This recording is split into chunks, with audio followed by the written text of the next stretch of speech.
مرحبا واهلا وسهلا فيكم بفيديو جديد من MHD Planet. بهذا الفيديو خلينا نشوف انا وياكم كيف فينا نعمل مكنسة كهربائية، وهيك خلينا نبلش.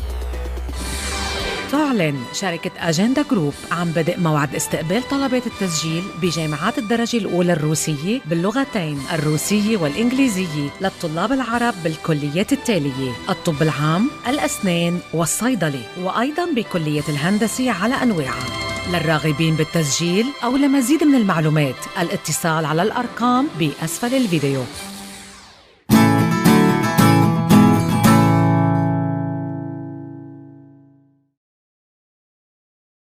وهيك رح تلي نعمل هيدي الفكرة. نحن بحاجة لقنينة عادية 1.5 لتر. هيدي القنينة رح بقصها باستخدام السكينة من هاي الميلة ومن هاي الميلة بهذا الشكل.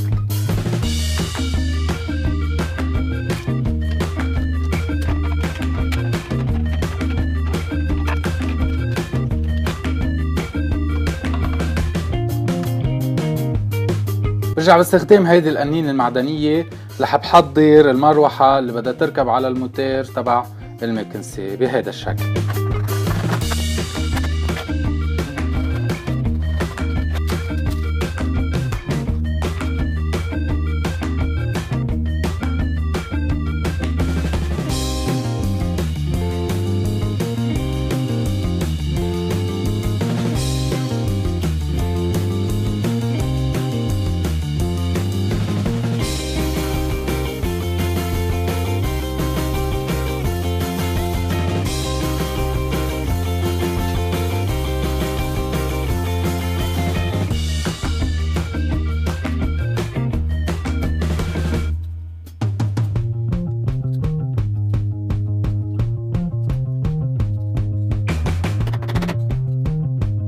وهيك من بعد ما حصلت على هيدا الشكل من علبة الألومنيوم، رح بجيب هيدا الموتور 12 فولت اللي فيكم تحصلوا عليه من أي أدوات كهربائية عندها ميزة الدوران مثل من المجفف الشعر. رح بجيبها ولزقها باستخدام فرد التلزيق على الراس بهذا الشكل.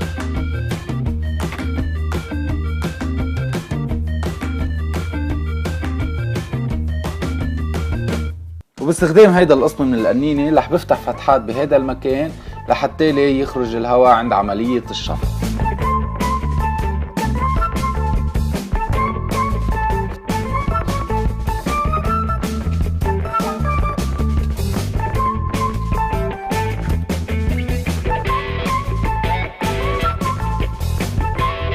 برجع بجيب اي طبقة بهذا الشكل وبحثبتها على الكعب تبع الموتور لحتى اقدر ثبته بكعب القنينة بهذا الشكل.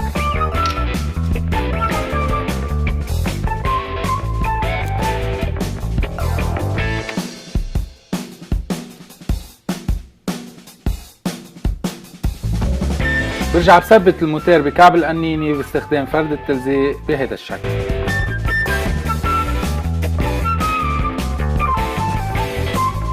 برجع باستخدام هيدي المسامير رح بعمل القاعدة تبع الفلتر اللي بدي اعمله بعد شوي على راس القنينة.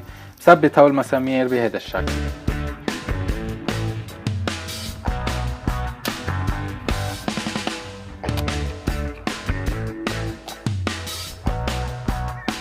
برجع لحتى احضر الفلتر انا بحاجة لهيدا الشيش الطبي وهيدي الحلقة الحديدي اللي عملتها على قياس تبع القنينة اللي بتقعد هون بهيدا الشكل، وبثبت عليها الشاشة باستخدام فرد التلزيق بهذا الشكل.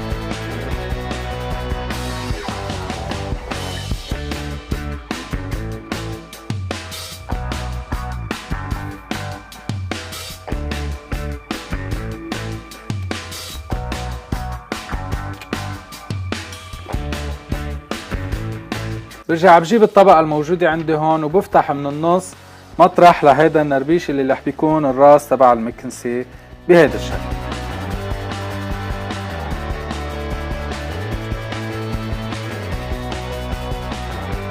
برجع بجيب راس قنينة تاني وبعطيه هيدا الشكل وبثبته على الراس تبع النربيش.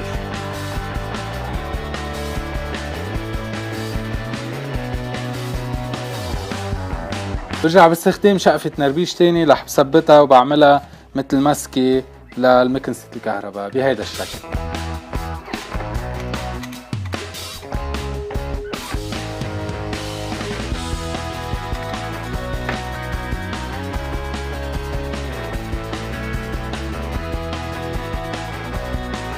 وهيك شباب هيدي الفكرة صارت عندي جاهزة. من بعد ما لزقت لها هودي الاجرتين وعطيتها هيدا الشكل، ما بقى علي غير انه اوصلها على شارج 12 فولت وجربها انا وياكم ونشوف النتائج.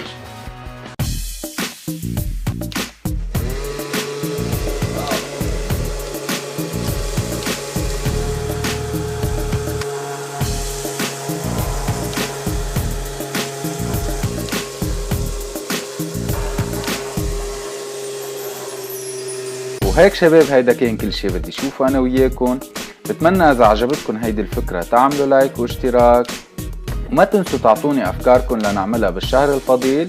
وبشكركم كتير على الدعم، والى اللقاء بفيديو جديد وافكار جديدة.